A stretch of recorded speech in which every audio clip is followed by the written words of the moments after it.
Welcome to Talking Heads on USA Global TV, starring the one and only wonderful Dr. Jacalyn. It's a prestigious place where world-class influencers and experts meet, and where you'll find the most trusted advisors and coaches for all things in life and business. Visit usaglobaltv.com to sign up for our newsletter, get the value you need, and be first in line to learn about events and giveaways and other valuable content. Connect with us. Email Dr. Jacalyn at usaglobaltv.com to talk about how you can become part of USA Global TV. That's USA Global TV, where the doctor is always in. Hello, everyone, and welcome to USA Global TV and Radio. I'm Jacalyn Kerbeck. I am the president, founder, and chief listening officer here at our network, where we have 29 live broadcasts across TV, radio, and of course, our podcast platforms.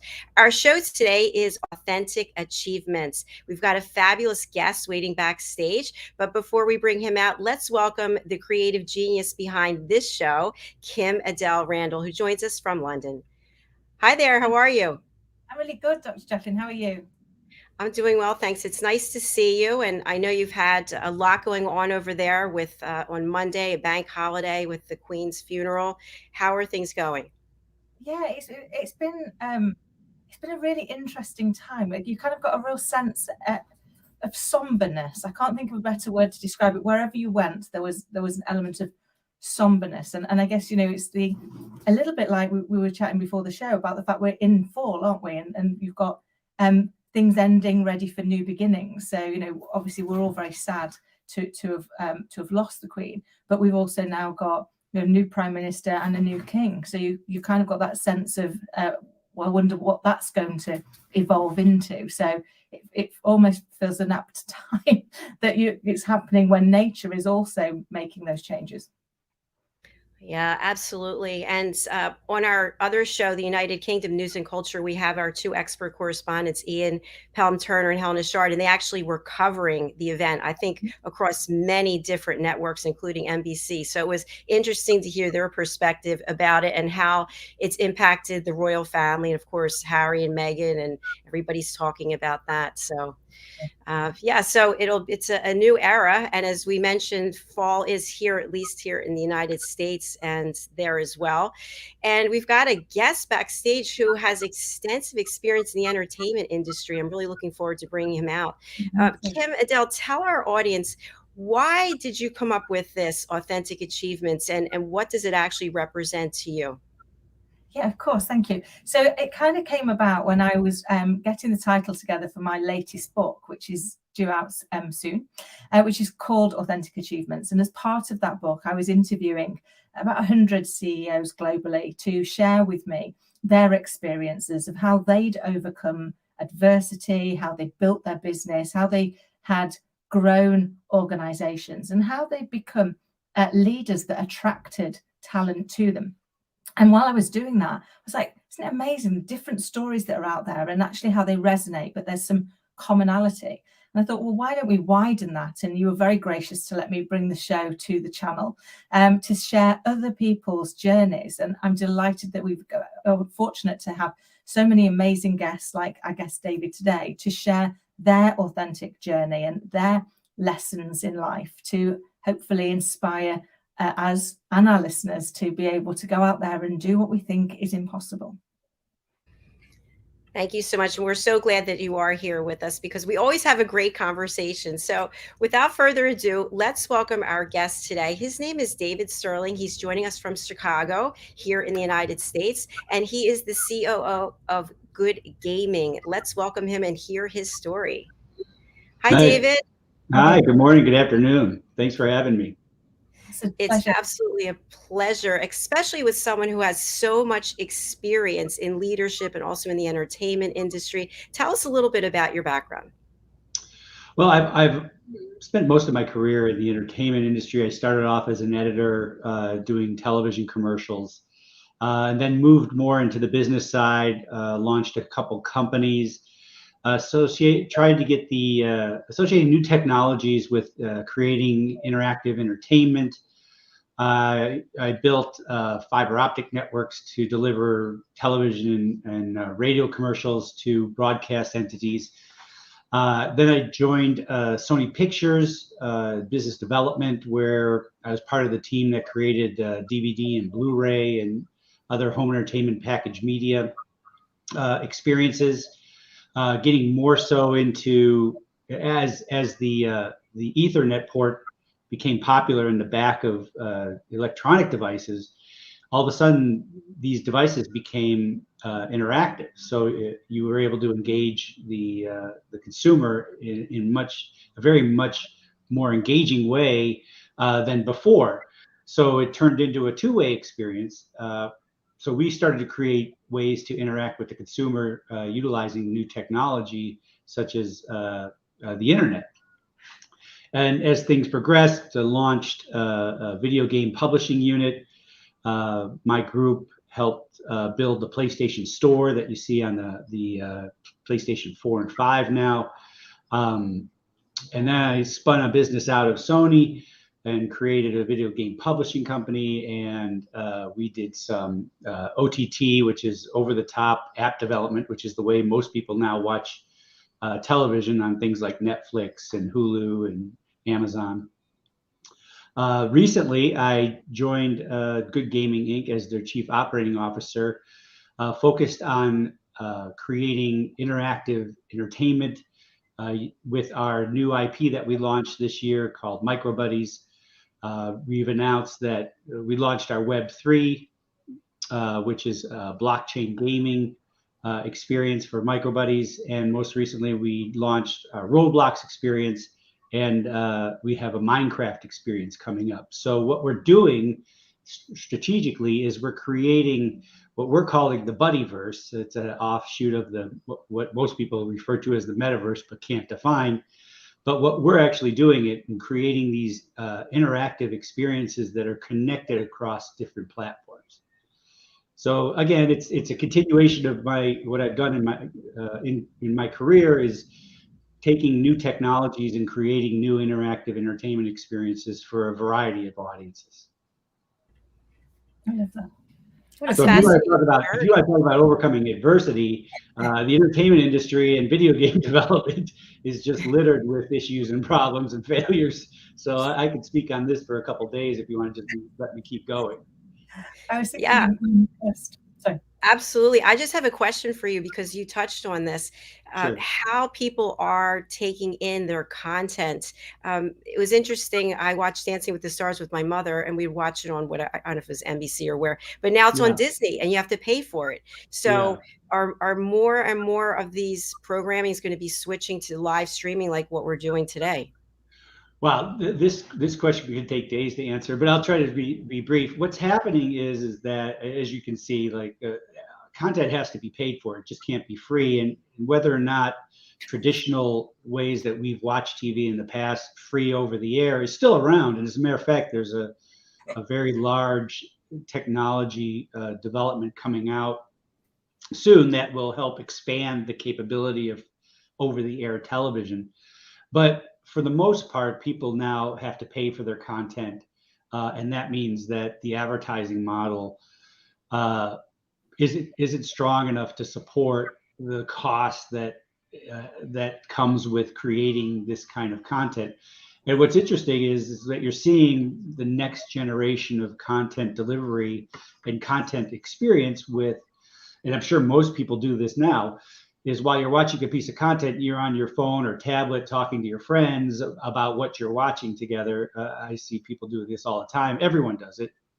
So now that experience is probably going to migrate over to it's going to be inherently part of the experience as you're watching a piece of content. If you look at platforms like Twitch right now, YouTube is now adapting it, Facebook and what have you. You're starting to see that connected experience with text and voice chat and groups. While I was at Sony, we were part of the development group that built what's called PlayStation Home, which was a 3D virtual world on the PlayStation 3. We built a system inside of that virtual world where you can watch content with your friends in sync while voice and text chatting with each other. That was groundbreaking back in the early 2010s, and now it's just starting to come out in various different experiences. But that's where it's all going. Virtual theaters. You see Meta, formerly Facebook, touting that you slap on these goggles, headsets, and you're able to go transport yourself into any place in the world, and maybe even out of this world. But those kinds of experiences are going to continue to be part of what is commonly looked at as a content experience going forward. You're going to see a lot more of that. People are going to want a lot more of that. You're going to be connected in real time, which is why you see like TikTok Live and Facebook Live and these kinds of live streaming, is because you get people together in real time watching content and interacting with it. Thank you so much for that answer. I appreciate it. I feel good. That We're was in the very right. long. I apologize. I hope you're still awake. Yeah, no, it was a great answer. Thank you. Yeah, sorry, I'm fascinated. I mean, like you say, in the entertainment industry, there must be adversity almost all of the time. Well, yeah, constant failures. And also because from your career, you're pioneering new technology, aren't you? Yeah. New experiences, new ways of creating what the public are looking for. So that must have given you plenty of opportunities to hit adversity. What would you Absolutely. say have been your biggest lessons so far? Well, the biggest lesson I think that I've learned in my professional life and in my personal life is that failure is not the opposite of success. It's part of it. And that's something that when you're doing things like integrating new technologies into interactive experiences, you have to learn and understand that and accept it as just a rule. If you don't, you're going to be overwhelmed with the amount of failure that you're going to have. But once you start to embrace that idea, you start to understand that every failure is the next step to success. It's not a wall. It's simply just a step. And once you're able to do that, then it becomes less stressful. Your anxiety level goes down, and you're looking at it like you're just cycling through variations of iterations of what you're doing to get to the point where what you're talking about or what you're working on is finally successful. Once you get to that point, once you understand that and embrace it, then you're able to deal with the physiological and psychological adversity and issues that come when you fail. It's one thing, failure is something that you don't get a lot of understanding and teaching in business school. You don't, nobody really wants to talk about failure and how to deal with it and what it means to what you're actually doing. But it's probably the most important thing you can actually learn. That's what I've learned in my career, is that once you're able to embrace that knowledge that failure is a part of success and not the opposite of it, then you're able to move forward in a much more productive way. I love that. It's a great answer, and you're right. Failure is actually just feedback, isn't it, to help us to create the success. Yeah. Because if we never fail at anything, how do we know it's actually right? Because we've not had that opportunity. There's that famous saying, right? That failure, if you've never failed, you've never tried. So that's something that you have to teach people, especially when you're working with people that are less experienced, that it's okay to fail. You're going to fail. You have to fail in order to be successful in anything, right? It's what you do when you fail that makes who you are. Yes. I was just going to say, let the failure come sooner as opposed to later, so we can get it out of the way. Right. Well, the thing is, that's a great point. And once you understand that if you have stopped failing, then you have stopped trying. So complacency is the other side of it, right? You're always in fear of failing, so you become complacent. And everyone has had this happen in their life, whether it be their professional life or their personal life. Is once you become complacent in anything, that's probably the biggest failure. Yes. Yeah, So exactly. We interview a lot of creatives here, producers, directors, artists on some of our other shows, and they all shared the same things, that it was dark, it was bleak. There were Yeah, times when they just wanted to give up, and the fact right, was that they didn't give up. And so right. you've had so many successes in a very competitive industry, and I'm just wondering, how did you stay mentally strong? Because mental health is obviously a big issue, and Yeah. dealing with what you're dealing with on a regular basis, what do you do to keep yourself mentally strong? Well, I'd like to say that, yeah, I just powered through it, and it was everything was a bed of roses, but it wasn't. You know, there's some failures are greater than others, but once you go through them, you realize that it's not the end of the world, and to refocus and try to learn the lessons that are coming out of that experience and apply them to the next thing, or this thing that, okay, it didn't work this time. Let's try something else. The worst, as I mentioned, the worst thing you can do is just give up, because that's the ultimate failure, and you usually don't learn anything from that. Yeah, agreed. A follow-up question that I have for you, I share quite often that I like to watch Shark Tank, and so many times when people step onto that carpet and they give their story, Mr. Wonderful or Mark Cuban, whomever, they will say, "You don't have a business, you have a hobby." So I'm just wondering if you can give some counseling, some coaching to people out there who are kind of like, I've built this business, but I'm not getting the revenue that I need. Should I stop right now? How do you know when what you've got isn't going to work, or should you just keep going? Well, that's a great question. There's two sides to that, right? It's as you mentioned, is something a hobby or is it a business? If it's a business, do you still love doing it? If it becomes something that you don't want, that's not fun anymore, you should stop doing it. If you don't enjoy what you're doing, stop, because it's just going to grind on you and wear you down, and then you'll just be on to something else anyway. So you have to enjoy what you're doing. I enjoy what I do. It's always been stressful. You have to learn how to deal with that stress, but the reward is once you are successful at what you've been working on, it's very rewarding. And then I'm also happy for the different people that I've worked with over the years, my the teammates who never thought we'd be able to do something, and we just grinded it out through thick and thin, and then all of a sudden it becomes successful. My greatest achievement is watching the people that I've worked with go on and do amazing things with their careers, because and then they come back to me and say, I really learned a lot from you. That's probably the most rewarding thing I've ever done in my life, besides my kids. I love that. We talk so much about leadership of the heart, and there's leaders obviously that it's all about them and it's about their ego, but when you really help propel other people forward, that is truly a gift. So that's how you become, great, is that other people around you become great. That's the measure of greatness for me, is if the people that you've touched go on to become great, and they've learned something from you, even if it's just a little morsel, to hear it come back to you and say, I really learned this about you, taught me this, or you taught me that, and I was able to do this with it. Because it's all just a tree, right? It's all just branches, and if you can if you're responsible for building stronger branches, then that's the ultimate uh, reward in life.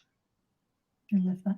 That is, it's so true, isn't it? Because I always think, leadership's a real privilege, and I've been privileged to be a leader for many years, because Sure. you're trusted with people's potential, and you've got to take that responsibility, and really hold it, to make sure that you are creating that space for people to step into their potential. And one of the greatest gifts that I think a leader can give somebody is their belief that that person can do what it is that you're asking them to do. Sure. What would you say is one of the greatest gifts that you think a leader can give? That is a fantastic question.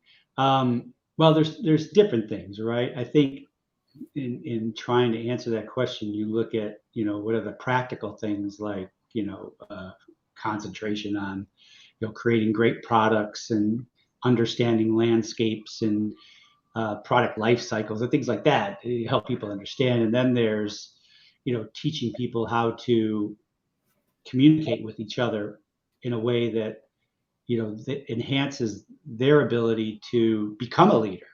So, is the king, is being king great, or is being kingmaker even greater, where you can create leaders? So I would have to say, in my experience, for me, I would have to say that if you're able to create leaders, good leaders, great leaders, then that's probably the most rewarding thing, and probably the greatest thing that any leader could be, accomplishment a leader can have, is that you went on and created even more great leaders because of what they learned from you, in a good way, right? You don't want to be the person who's like, I'm going to be the opposite. I would do the opposite of what he or she did. You want to be the person that they follow and look back and say, I learned a lot from. I hope that answers your question. It does. Great answer. Thank you. And right, there are all those leaders in our lives, aren't there, that we've learned from. Some we've learned because we want to be like them, and some we've Right. and that's just for you. Yeah, exactly. You want to look at you and look back and say, I want to be that. That was my model, not in a good way, not in a bad way. And I've had both. So, which is good, because, at the time it wasn't very fun. Working for a leader who, ran with an iron fist is not fun.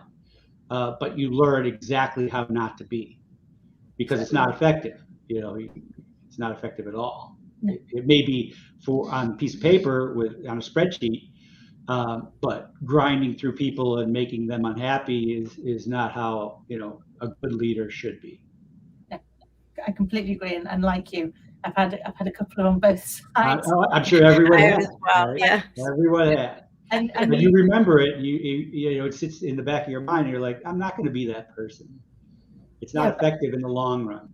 It's not. I mean, it only ever lasts short term. But you're right. We learn from it, because if we'd never seen that, we would never know not to go down that particular route, would we? Right. Unfortunately, in our society, it's very hard not to come across people like that. Mm-hmm. Yeah. David, I'm wondering, in your various leadership roles, you've had the opportunity to bring on new talent, new hires. And I know way back in the day when I started my corporate career, I was married to a recruiter, and there were certain attributes that you had to have in order to get the opportunity to interview. And I imagine some of that's changed, because it's not a cradle to grave job anymore, like when I started with AT&T. What are some of the attributes that stand out for you and you think, what, this person might be a great team member? Their ability to communicate effectively is number one, probably, because you have to be able to work with people at any level, whether you're an intern or the chief operating officer. You have to be able to communicate effectively with people. Then you get into things like, and this is aside from the X's and O's and the profit and loss stuff that you have to understand about looking at financial sheets or things like that. But if you run across people who really have a vision, and especially dealing with creative people that I have, if you get that vision, but you also understand the vision, also understands the practicality of what you're trying to accomplish, then that's what if you find people like that, then instantly you know that they are going to be a star in your organization, because not only do they see the future, but they understand how important it is to execute in the present. That's probably the number one thing that I look for in people is, do they see, what the future can bring, and how our product fits into that, and are they able to effectively execute in the present with communication with the people that they work with, and with others that they deal with on a day-to-day basis. So if you can get that in a package, then I think that's the most important aspect when you're looking to hire. I mean, obviously they have to have the qualifications to go to it. You can't put a great person into a situation where they're not able to do the job. But if you can find that type of person in the position that you're looking for and who's well qualified, then I think that's your star. Excellent, thank you. And you touched on this before about what they teach us in school. And of course, there are communication courses, but they never teach us how to listen. In all my education, I never had a Right. listening course. And so I feel like the way we communicate with each other has changed. I'll just give a quick example. I was always taught to use big words and long sentences. Right. And my last boss before I left my corporate career, he's like, get it down into a Twitter, the number of characters in a Twitter post. Yeah, That's how you 150 should characters, communicate. right? Yeah. Yeah. Yeah, So what are your dreadful. thoughts about that? Yeah, sorry. Yeah, I think you're absolutely right. It's more important to listen than to talk, but unfortunately, people feel like they're not validated if they stop talking and just listen, because then they feel like people aren't going to respect their opinion, or they think that people are going to think they don't know what they're lost in the subject matter. But you learn way more from listening than talking. So I try to stay as quiet as possible. Unfortunately, I have not done that during this interview, so this has been very long-winded answers. But yes, you have to be. There is no course for listening, and you'll learn a lot more if you do that more often than talking. So it's good to sit back and start, just take everything in, and what people are saying, and what's being said to you and to others, and that's where the real learning comes in. Well, we're glad that you're talking because we want to learn from you, and we are. Hopefully it's not gobbledygook. No, it's No, brilliant. no. I love you. So right, listening is so important, and I know Yeah. you're such an expert at this, because we've learned to listen to interject, not to listen to understand, haven't we? So we immediately want to leap in and fill the silence with an answer. Right. Yeah, you want to fill that void, right? But it's not. That's exactly the point where you do not do that, and you start. Wait a minute, I'm pretty unclear on this subject. It's still fuzzy to me. Don't open your mouth and prove it to everyone in the room. Sit back and try and gather in some more information, and you'll learn a lot more that way. Absolutely, so true. One of the things I talk to people about is trying to swap judgment for curiosity. When we go, well, that's right, that's wrong, instead go, that's interesting, I've not thought of it like that before. Could you tell me a little bit more? Because I'd love to know how you reach that conclusion. You might still end up not agreeing, but you'll have learned something along the way, won't you? Right. Yeah. There's some great social media accounts, like on TikTok, that I follow that talk about those kinds of things, and how to communicate better, and how to communicate in certain situations.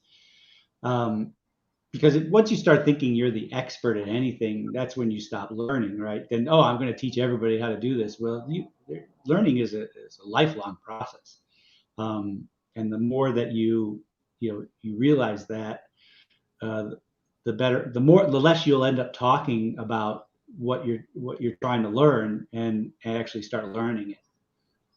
I love it's that. a very difficult thing, right? You like, even now I feel myself like I have to keep talking, but I really can just extend let's keep the conversation going. Yeah, it reminds me of so my grandparents had my nana had one quote to live by, which was every day's a school day, and my granddad's quote to live by was live each day as if it's your last, and one day you'll be right. And I think somewhere between those two there is a great lesson for us, which is to keep learning every day. We can learn from everybody we meet, and don't put off until tomorrow what you can do today. Are there any kind of quotes and things that really stand out for you, that summarize how you try and live your life?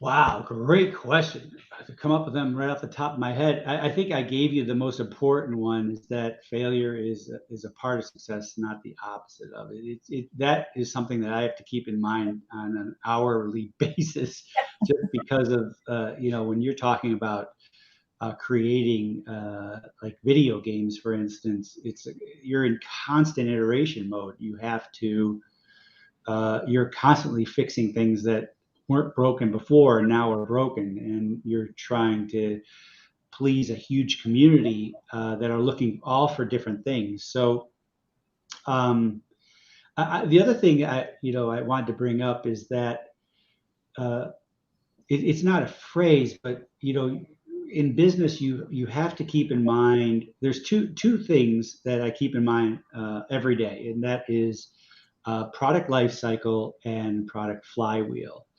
And those two notions are so important when you're running a company and dealing with and teaching people along the way and with your employees. If you can teach those two concepts to them, then they will have so much more knowledge to go forward in their life, and always looking at anything they do in those two terms. You get to a point, like a company gets to a point where their product is in the mature end of the product life cycle, and they refuse to understand that this thing either needs, you should have been innovating a long time ago, but it's probably already too late and it's time for decline. The other thing is on a day-to-day basis, an hour-by-hour basis, you're always thinking in terms of flywheels. So it's not necessarily, and we use the attract, engage flywheel, attract, engage, and reward. So everything we do is constantly keeping that in mind. Is our product has to be able to do that. Our product has to be able to do that. Our social media has to be able to do that. So instead of, I guess, to answer your question, instead of more of a saying or something that you keep in mind, it's those two terms that I try to keep in mind every minute of the day while we're creating products and building our community. Amazing, thank you. Thank you, David. When you think about gaming, and of course your company name is Good Gaming, obviously there must have been some kind of market research that's done before the product comes out, or when you're developing new technology. Is the ultimate consumer the younger generations, or is it businesses, organizations use technology for some kind of strategic planning? Who is that target customer? Well, it's so important these days to KYC. You have to determine who you're talking to, and that now, it used to be you'd have to go get market research done and do all that kind of stuff and prepare a bunch of reports. Now with things like Discord, you can talk to your consumer in real time. You can talk to all your customers in real time and engage with them and get their feedback in real time. So you can understand your customer all the way down to the individual, which is fantastic. I have conference calls with some of my customers during the week. Utilizing a tool like Discord, you get feedback from all sorts of different people all over the world in real time, and I think that's really important. As far as what we're doing, we have the one thing that when I came in is that not only are we creating a product for a certain demographic, we're creating a suite of products to enhance our demographic range. So if you look at what we're doing now, you're seeing us deliver product and engagement to a very young crowd, kind of a mid crowd, and then an older demographic with the Web3 stuff. So we start in Roblox, you go up to Minecraft, and then you end up in Web3. So what we're trying to do is create a customer for life that is familiar with our intellectual property. So once they become familiar with it, they'll understand it, they'll know about it, and they'll know of it as they age. And each experience is different to appeal to that demographic. So it's important that one of the things that when I came in is like to take that IP and stretch the demo across these different experiences. So your customer is now varies from the young to the middle aged, which I think is important. You try to create, if you have a product like you have a car, obviously a 7-year-old doesn't know anything about a car and isn't in their purview to even understand what a car is. They just get in it when their parents take them somewhere. But that doesn't mean that the brand can't interact with that customer and make them a customer of, for instance, Ford, and experiences around Ford when they're 8 years old. Thank you so much.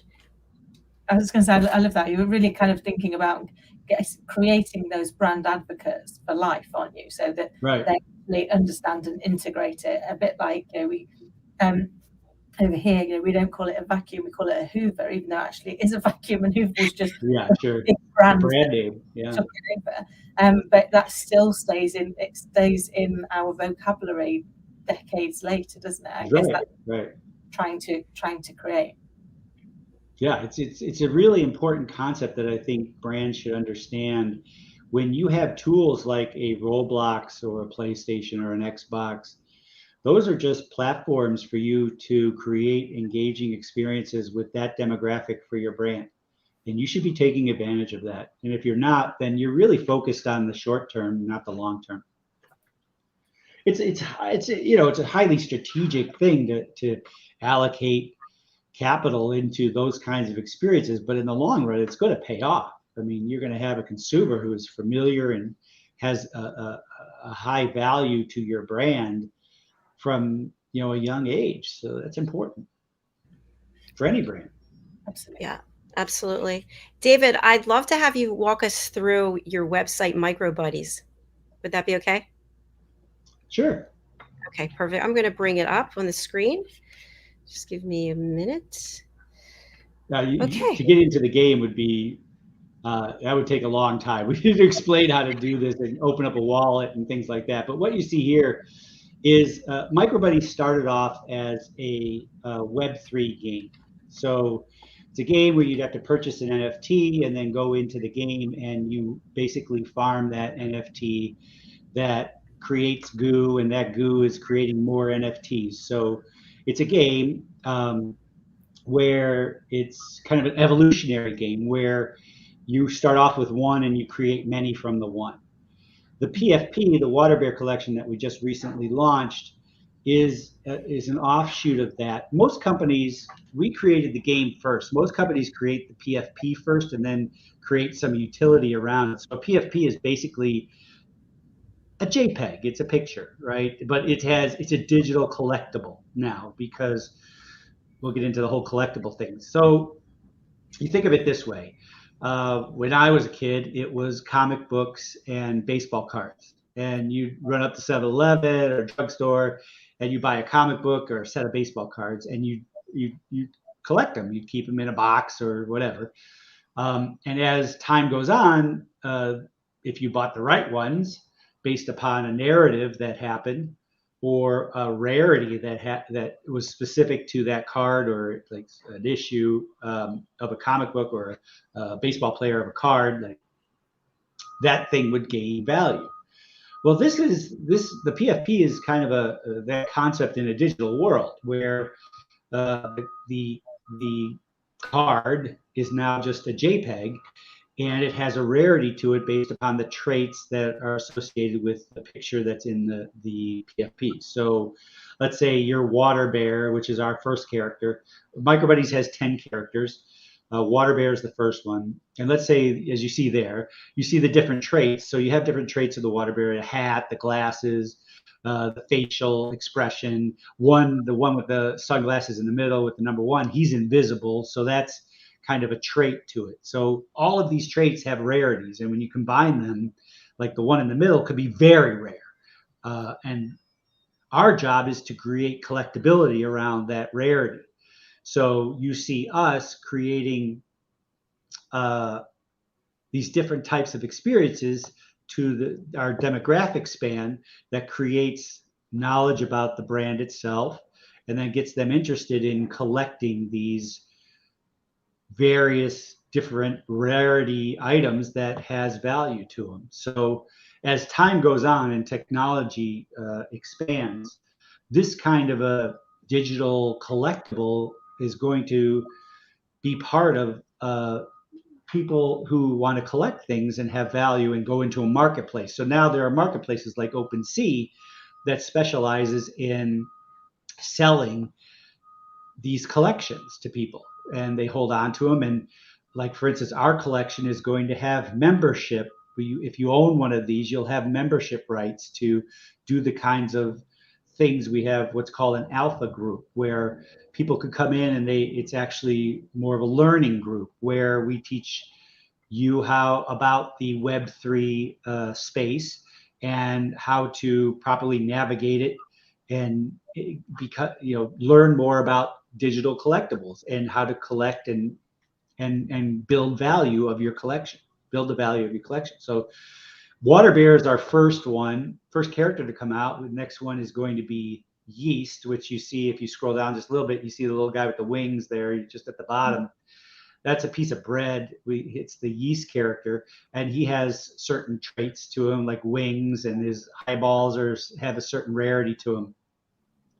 And as time goes on, we're going to release more and more of these, and it's progressive. So it's progressive and additive. So you have, in order to get the Yeast PFP, you have to have what was called our Gen 0, which is what started the game, and then the Water Bear.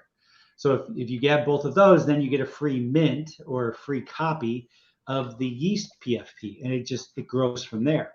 Then if you scroll down even further, you'll see the MicroBuddies World, which is what we're launching on Roblox. So now you can play with the MicroBuddies. You have different gaming experiences with the MicroBuddies inside of Roblox.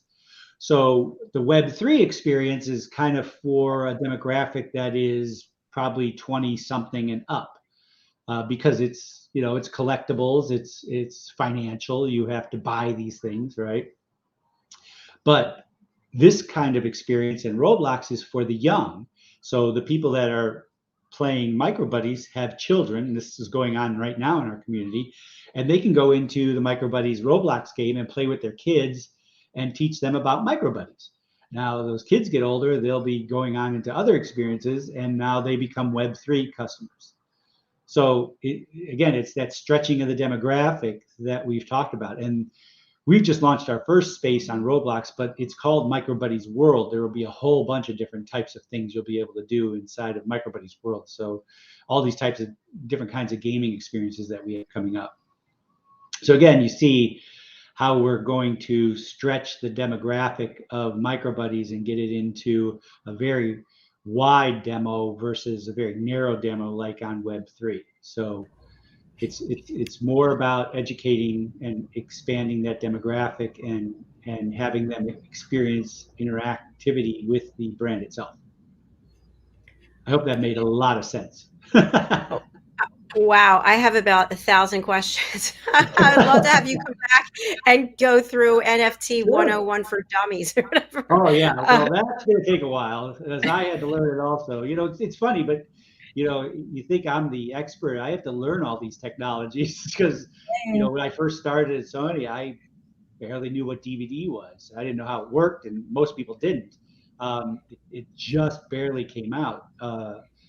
And then we had to learn game development and video streaming and all these kinds of technologies. So for me, every day is a learning process. I'm still constantly learning as this new technologies come out, and we're actually inventing some too. So what's going to be great about this whole experience is that it's going to be connected to each other.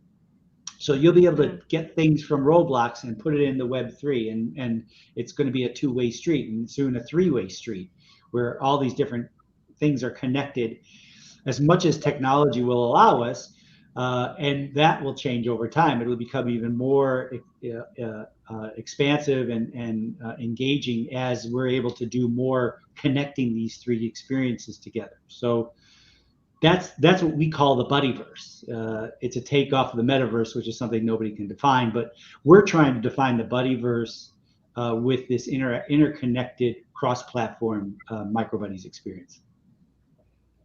It's really fascinating. I mean, just in this particular visual that we have here, I'm wondering what is an Ethereum and what's an airdrop and what's actually sold out. Well, we're here all day, and I don't mind it, but I do have other things to do, and so do you. But what Ethereum is it's a type of digital currency. We'll put it that way. It's like Bitcoin, but different. And then an airdrop is something that Like, for instance, we would airdrop you a microbuddy into your wallet, for instance. Okay. So you would get a free airdrop of a character. You get a free JPEG of the character. If you join our Discord, and we have contests, like this afternoon we have a poker game, and if you win, you get an airdrop of something. I don't know if we've decided on what it is yet, but we give away like things like you get access to the next mint, for instance, if you win something. So we're constantly engaging our community, and we keep trying to invent new ways to interact with them and get feedback from them, and make sure that they understand that we're all part of the same community. It's not like we're talking to them, we're talking to each other. That kind of engagement is very important. It's absolutely fascinating. And Discord is a very powerful tool, and become more powerful as time goes on. So how do people? I have heard of Discord. I took a meditation course, and there were people from all over the world, and that's how we communicated, was through Discord. Yeah, very powerful. Yeah, it is. So how do people join in on Discord? Well, for our Discord right now, it's been private. It's going to open up into the public. We had it public, we closed it, made it private, because we used that as a selling tool for people to join our Discord through Twitter. So you'll get right now, in order to join our Discord, you need a link, and then you apply to it. It doesn't cost anything, but you basically get entrance into our Discord public. If you go on Discord, there's many public servers that you can join. And then, of course, once we open ours up after we mint these water bears, then you could join ours. But it's a really interesting tool. I think I would say, even though it's been around a while, it's still in its infancy in terms of its impact to companies, and the ability to create interactive engagement with your community and build your community through Discord. It's a huge, very important tool that companies need to adopt and start learning strategies on how to interact with their customer. Thank you very much, David. This has been a fascinating interview, and we'd love to have you back on this show, or maybe our business show. Really appreciate the time. Thank you. We appreciate your time. We've got your banner up here, but for people who are listening on the radio, or maybe they'll be listening on a podcast later, what's the best way to reach out to you, and who would you like to contact you? Well, I love to talk to anybody, as long as you're nice. The best way to reach out to us is via our Twitter, which is at Microbuddies, and then our website is microbuddies.io. You have all our social media links there. That's the best way. All right. Thank you so much. And we'll look forward to having you on a future show. And I really appreciate all of the valuable content you delivered today. Yeah. Thanks you so much for the time. I really appreciate it. Have a great weekend. Thanks, you too. Bye for now. Thank you. Bye. Bye. That was really fascinating, wasn't it? It was. We definitely have to have him back on, because the whole NFT and that reason would just be amazing to learn more about, because it's an area that I'm not very good at. I have some knowledge. I know it means non-fungible tokens, and I know that you can create something, and then it's digital, like those images, right? And then you can sell so many of them on the blockchain, I think. I don't know if I got it right or not. I love it. We'll have to have him on, and then we can have that debate, can't we? Yeah, because we're actually missing out by not having an NFT. So that's something we need to work on. And I also think that whole Discord is interesting as well, because that might be a great way, even here at USA Global TV and Radio, for all the team members to communicate, even with the guests. But I don't know. I have to look into it. I'll have to have a look. Yeah, for sure. So KIM-ADELE, I'm going to spotlight you. And if you can share with our audience how to reach out to you, how they can be interviewed on your platform, please do. I would love that. Okay, thank you. So yeah, please do get in touch. You can get in touch directly. It's kim@KIM-ADELE.com. And you can find out more about what we're doing at www.authenticachievements.com. And we would love, if you've got a story, if you've got advice you want to share, and how you overcame adversity and created your authentic achievement, then please do get in touch. I'd love to hear more. All right. Thank you very much. And I hope you have a beautiful weekend. Oh, bless you. And you, Sue. And I will look forward to seeing you next week. Yeah, thanks so much. We are signing off for right now. Our next show is The Power of Etiquette and Manners with Philip Sykes. So do join us for that. Thanks again, everyone. Bye. Bye. Bye.